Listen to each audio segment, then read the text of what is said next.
Ach lehavin. Maintenant, on va conclure tout le lien de qu'est-ce qu'on a expliqué auparavant sur le lien de sur que en fait l'habit de royauté, l'habit royal avec la couronne royale, avec le cheval royal, tout ça, ça fait référence à des degrés spirituels, des degrés très très élevés de sainteté.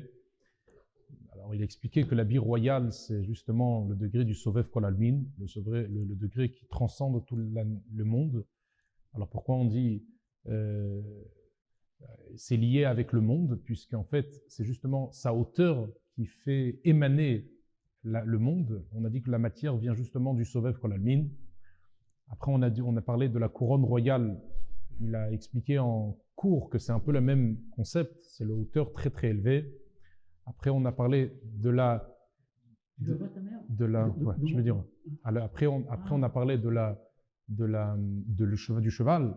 Et le cheval, c'est lié à chevaucher, c'est lié à accompagner une personne, pareil, dans l'état de Nefesh Adam, pour arriver vraiment à installer toute la Kedusha dans l'homme.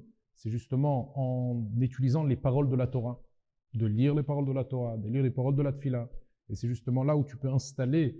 Et tu peux installer dans le sens où tu peux faire voyager, puisque le voyage et l'installation, c'est la même chose. Dans la Kiddusha, le fait d'élever l'âme à des niveaux extrêmement élevés, c'est quelque part installer où elle se trouve vraiment. Puisque l'âme, son état original, son état initial, c'est d'avancer, c'est de s'élever. Et quand tu dis qu'avec les lettres de la Torah, tu élèves l'âme à des niveaux très très élevés, alors à la finale, c'est l'attirance de la lumière dans l'âme. Ça, c'est les lettres de la Kiddusha. Il a expliqué ça, le sous, ce fameux cheval que Achashverosh avait, eh bien, c'est les lettres de la Torah qui chevauchent, comparable à un cheval qui fait chevaucher l'homme à des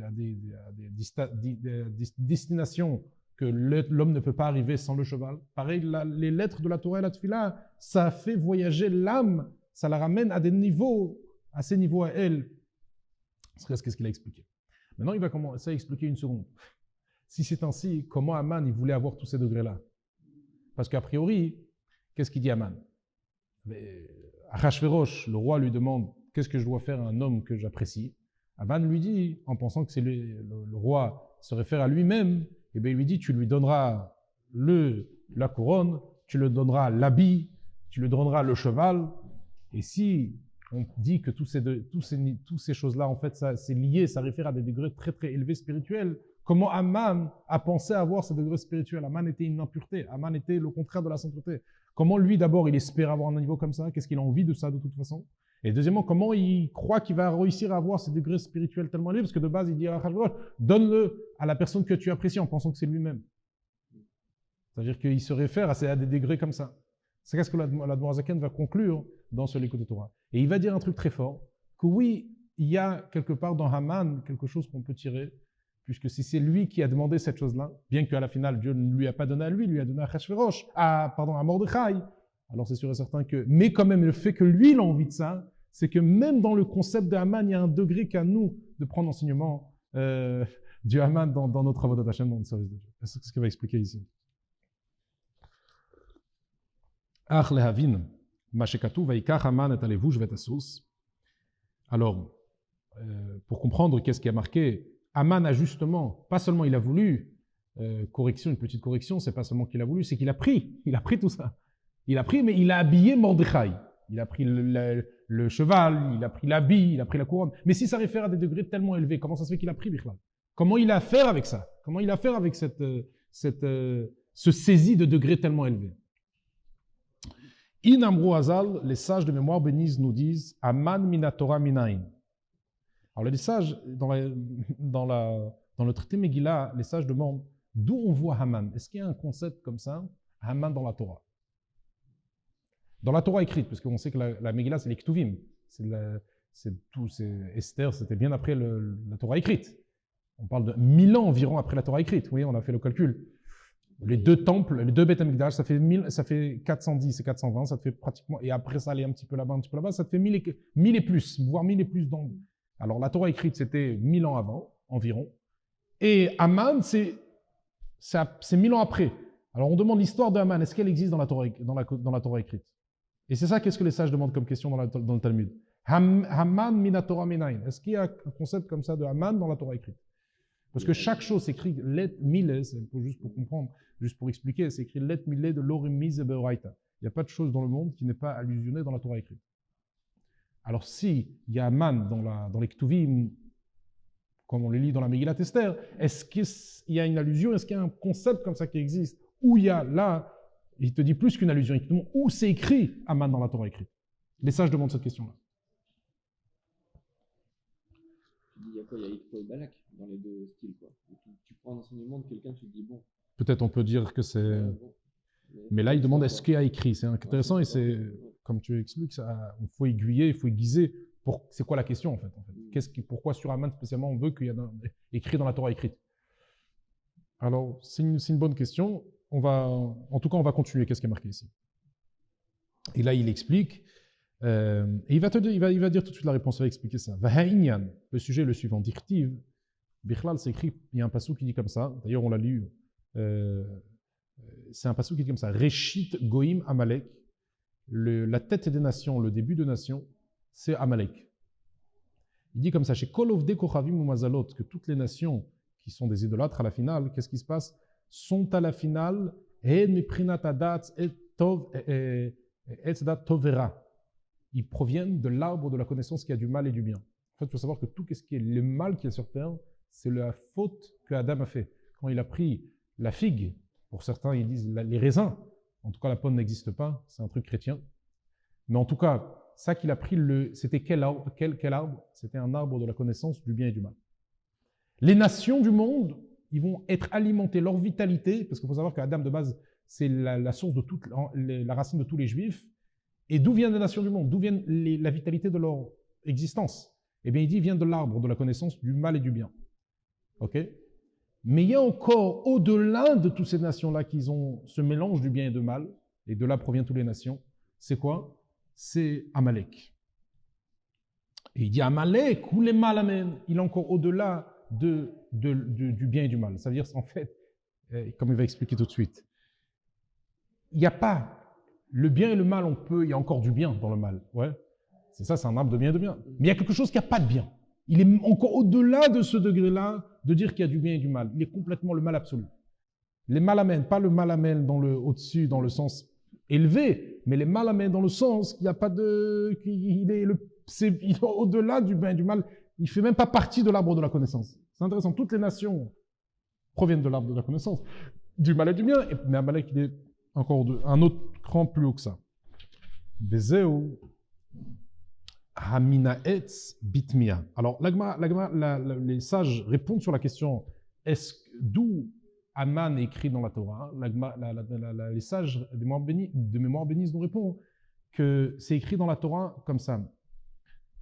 Quand il a fait la faute, Adam Arishon, alors que Kadosh Baruch Hu lui dit, est-ce que tu as mangé de cet arbre-là? Amina etz asher amarti lo tochal. Je t'ai demandé un arbre. C'était l'arbre de la connaissance. Ok? Est-ce que c'est celui-là que tu as mangé?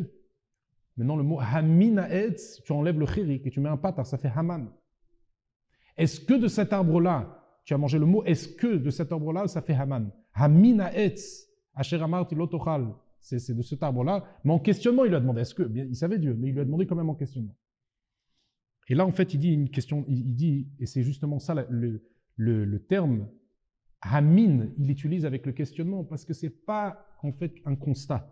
Le mot hamin que les sages traduisent, le mot haman, c'est au-delà de l'arbre. Haminaetz, mais pas dans le haminaetz, mais haminaetz, est-ce que de cet arbre-là, dans le sens où c'est pas certifié, parce qu'il est au-delà de l'arbre.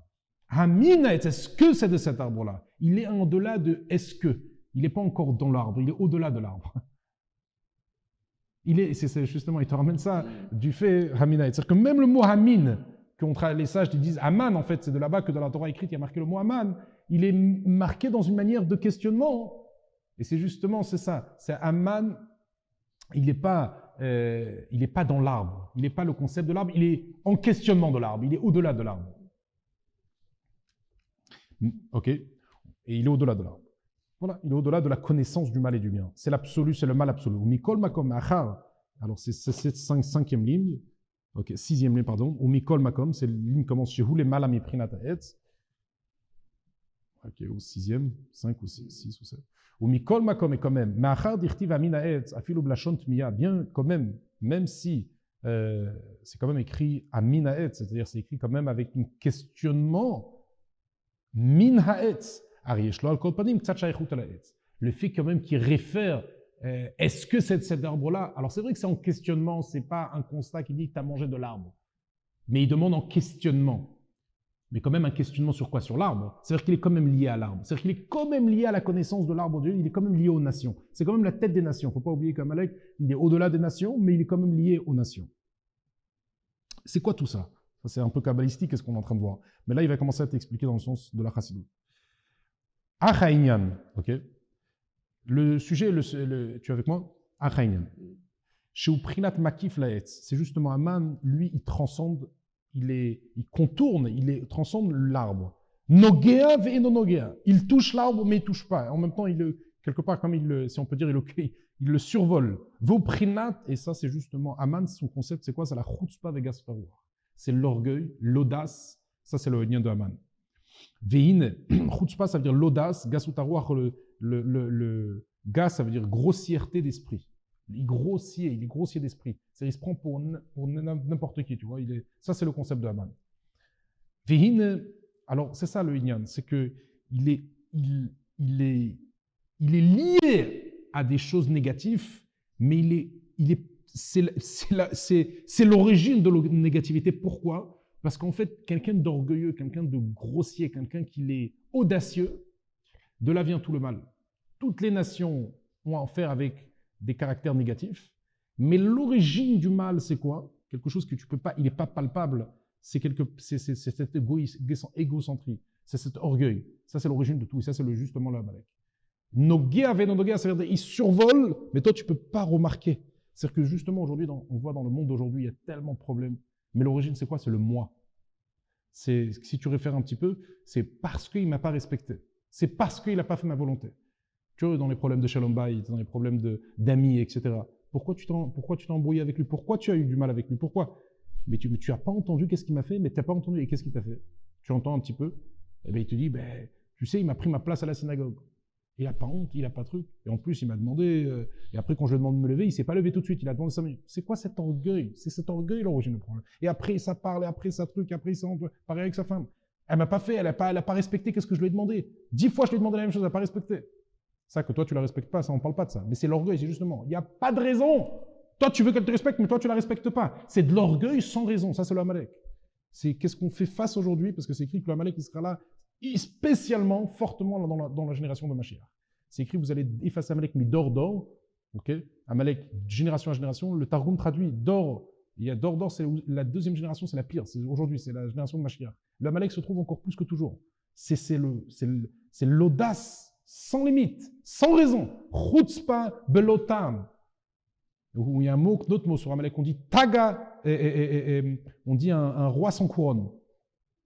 Il veut quelque chose, mais qu'il n'a même pas la raison pourquoi il se bat pour la chose.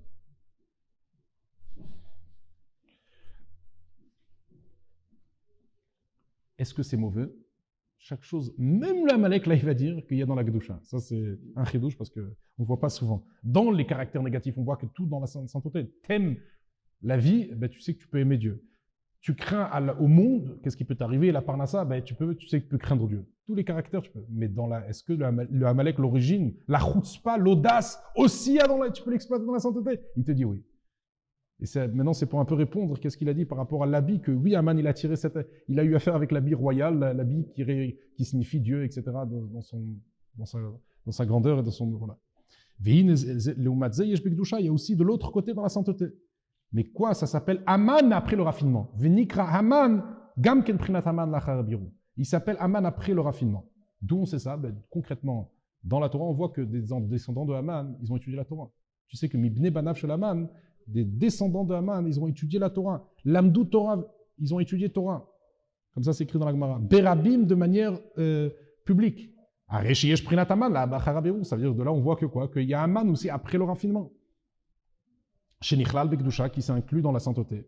Et c'est quoi le concept de Haman après le raffinement? Vehu vayikba libo bedarke Hashem. Waouh! C'est d'être orgueilleux dans les chemins de Dieu. Tu vois le Rebbe quand il sort dans la parade, quand il rentre, prestation, grandeur, royal. Ça, c'est d'être grand dans la... Vayikba libo de, justement, élever son cœur quand c'est dans le chemin de Dieu. Non, il a une audace, mais dans la sainteté, dans la Kedusha. Il y a le Haman, l'audace dans la Klippa, dans les choses qui sont du monde, etc. Une audace, une chutzpah, sans raison, sans truc. Ça, c'est le pire. Mais il y a la même chose, si tu as le raffiné, il y a la même chose dans la Kedusha. Tu t'élèves et tu prends action avec une grandeur. Avec la grandeur, c'est comme Haman il survole les caractères parce que c'est juste la chutzpah, lui, il n'y a pas de caractère en fait. L'origine des caractères, c'est l'égoïsme et la gava, il y a ça dans la sainteté. Après, le raffinement, si tu arrives à le raffiner, ben, tu peux l'utiliser justement dans la sainteté. Et les chachamim disent, comme Maïm Razal, oui, quand tu pries, il faut avoir les yeux en bas, mais par contre, le cœur, tu dois la mettre en haut. C'est-à-dire que tu dois avoir une puissance de connexion avec quelque chose en hauteur. Et Naïm, c'est quoi? Hemprinat Chochma. Les yeux, ça réfère à la sagesse. Le mot Chochma, c'est Koachma, c'est une force qu'on ne sait pas encore c'est quoi, parce que c'est justement ça la sagesse. L'éclair, qu'on ne sait pas encore c'est quoi. Koachma, c'est une force qu'on n'a pas définie. Et ça, c'est Prinat Moshe. Chez Aya Anav, Mikol Adam, que Moshe était l'humilité totale. Chochma, ça réfère, le Chochma, chaque juif, il a la Chochma. Ça réfère à Moshe qu'il avait une annulation face à tout le monde. Prinat Bitul. Et c'est quoi? Alors, les sages ils disent qu'il faut avoir les yeux en bas et le cœur en haut. Mais c'est quoi le cœur en haut? Mais par contre, le cœur, les yeux, alors les yeux, c'est quoi? Les yeux, c'est justement si tu as les yeux, si tu as la chorma, si tu as la sagesse, tu seras humble, tu seras humilité. Si tu es dans l'éclairage, tu n'es pas quelqu'un qui te prend pour quelque chose, tu sens que tu n'es qu'un réceptacle à la vérité. Alors automatiquement, tu es anav, tu as les yeux vers le bas, c'est les yeux qui réfèrent à la sagesse, tu seras automatiquement vers le bas. Parce que si tu as la chorma, les yeux qui réfèrent à la chorma, tu seras vers le bas. Par contre, le cœur vers le haut, c'est quoi? Ça, c'est une autre chose, ça c'est Yesod Ha'esh, c'est justement la base du feu. Vatimon, l'assoiffement, Vetev Ha'esh, l'Agbia. Et puisque la nature du feu, c'est de s'élever vers là-haut.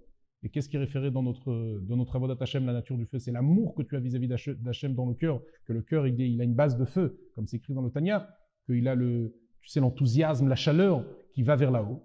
Et ça, c'est le fait de vouloir s'élever vers là-haut. Et ça, c'est les deux.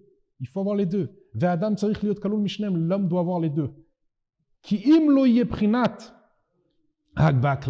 Parce que si la personne, elle ne pense pas qu'elle peut arriver haut et avoir un amour vers Dieu, s'il n'a pas ce caractère-là, il n'a que l'annulation qui provient de la chorma. Il ne va pas oser s'approcher vers le service de Dieu. Be'ombro, parce qu'il va se dire, Mi anochi, qui je suis?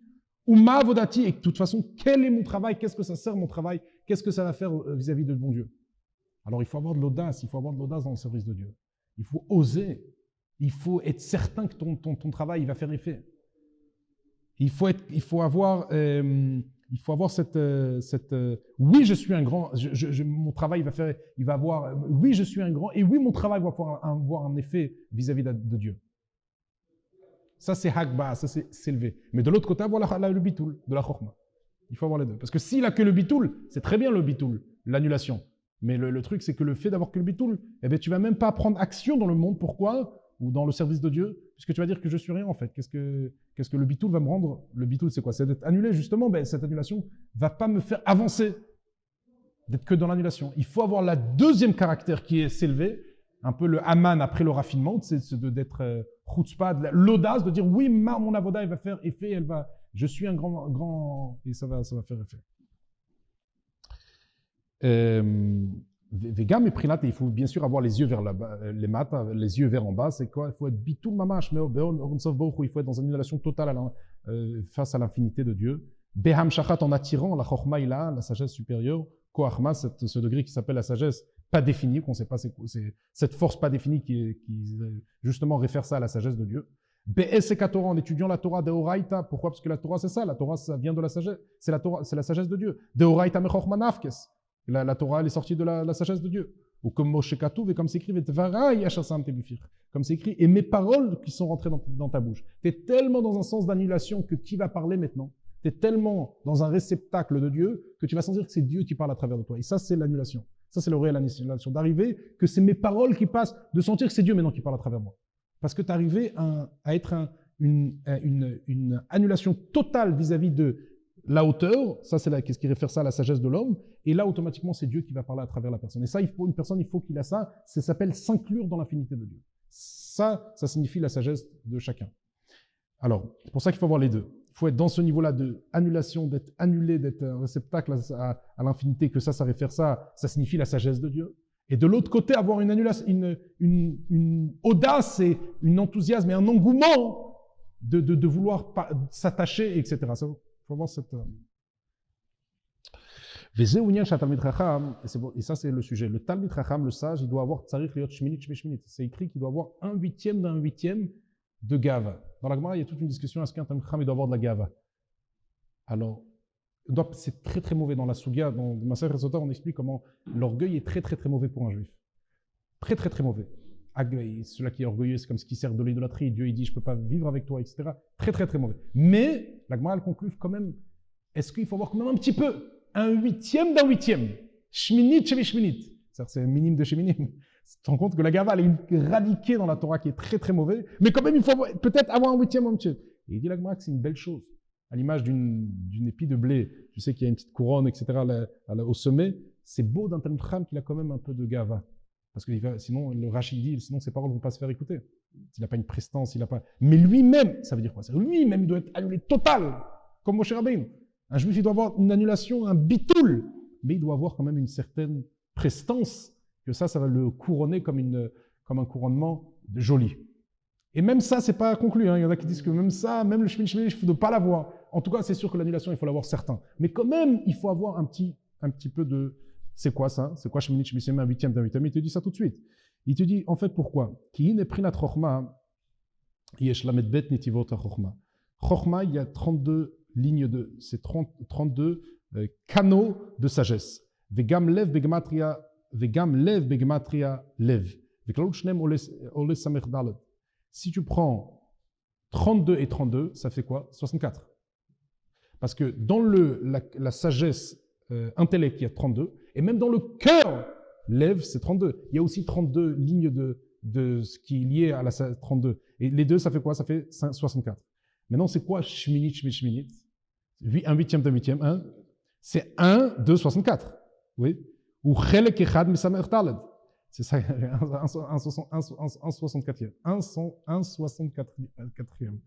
Il faut qu'il a ça. Parce que quand tu as deux caractères très puissants, sagesse et sentimental, il faut avoir un 64e. Ça donne l'addition de ça. Il faut avoir une élévation du cœur. Amechubar el moach ha-chokhma, qui est lié à l'intellect qui est dans le cerveau. Pourquoi? C'est sûr que l'essentiel, c'est la sagesse, que ça, c'est le bitoul. Mais il faut avoir aussi, il faut quand même avoir cette élévation du cœur aussi. Au tout début. Pourquoi? Parce que pour après attirer. Tu vas voir la chokhma très bien. Mais il faut avoir pour attirer, il faut une élévation. Et pour élévation, c'est un peu d'orgueil. Il faut un peu d'excès. Parce que s'il n'y a pas d'élévation, il n'y a pas d'attirance. Et toi, la chokhma, c'est l'attirance. Ok, c'est l'attirance de la lumière de l'infinité. Mais pour avoir cette attirance-là, qui est justement le bitoul, c'est vrai que l'attirance, c'est à travers le réceptacle qu'on est annulation. Mais pour avoir ça, il faut s'élever. Parce que si tu ne t'élèves pas, tu attires pas.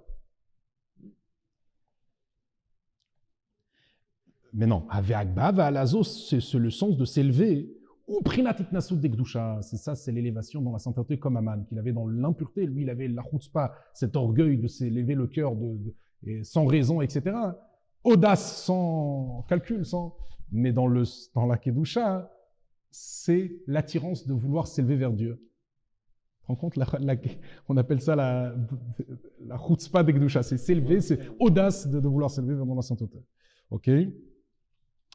Prinat Aman, le Aman, la Charabirou, Aman après le raffinement. Ou Mekora Veshorcha, et la source et la racine de tout ça, les Malaborot et Lyonim, leur source est bien sûr enracinée dans de lumière suprême, ou Prinat Levouch, Vesous, c'est l'habit, et c'est c'est l'habit du royal, et c'est le cheval royal qui a les vouches, parce que l'habit royal, c'est Hachem Malach Geout Lavesh, c'est justement Dieu comment il règne. Prinat Geout Vitnas Out, c'est comment Dieu il s'élève. Ok? Vesous, Begematria Samerbet. Si tu prends le mot sous, Samer Vav Samer, c'est quoi? Samer Vav Samer, ça te fait 60 et 60, 66 plus 60, ça te donne 2 fois. Ok, c'est 2 fois 63. C'est quoi tout ça? C'est justement, il te dit, c'est des Bet Pamim Sag. C'est justement, c'est tous ces degrés-là d'élévation qu'il obligeait, qui sont racinés dans des degrés très très élevés, de degrés de sainteté, que ça fait que l'homme, il a l'audace de vouloir s'attacher vers Akadosh Baruch Hu. Machin ken prinat malchut ou prinat ba'atara shatro le modavke. She'en bezul mazeh prinat aman prinat zoklal et la prinat bitul ratzon mamash kodem nase le nishma. Et justement, il te explique que le sous et le levouche, le cheval et l'habit, ça, il y a oui dans l'autre côté. Ça veut dire, il y a oui ce sens-là de vouloir s'élever comme Aman, qu'il avait la chutzpah. Alors toi, tu dois vouloir s'élever vers la sainteté, okay, qui est enraciné, comme il vient de dire maintenant, dans les habits de Dieu, qui est dans les grandeurs de Dieu. Ça, on comprend. Mais par contre, la couronne, il n'y a pas de l'autre côté. Il n'y a pas d'Aman dans la couronne. Dans l'habit et dans le cheval, il y a Aman. Aman, c'est Aman de vouloir s'élever. Mais dans le mal, nous, on le prend. Dans le bien, c'est justement enraciné dans les degrés très, très élevés de Dieu, la grandeur de Dieu. Et c'est le fait de pouvoir, après nous, vouloir s'attacher avec audace, etc., et s'approcher vers Dieu. Mais par contre, dans le côté couronne, il n'y a pas de l'autre côté, il n'y a pas Aman dans la couronne.